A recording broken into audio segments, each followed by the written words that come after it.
my name is Katerina. I'm with the African Circular Economy Network. Today we spoke about the Just2CE project. The project is funded by the European Commission and falls under the Horizon 2020 project.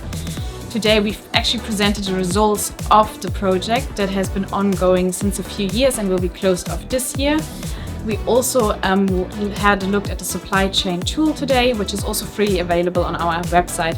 From the project, what became very clear is that the current circular economy paradigm isn't very just. We're completely ignoring the environmental justice angle, the gender, but also the labor aspect.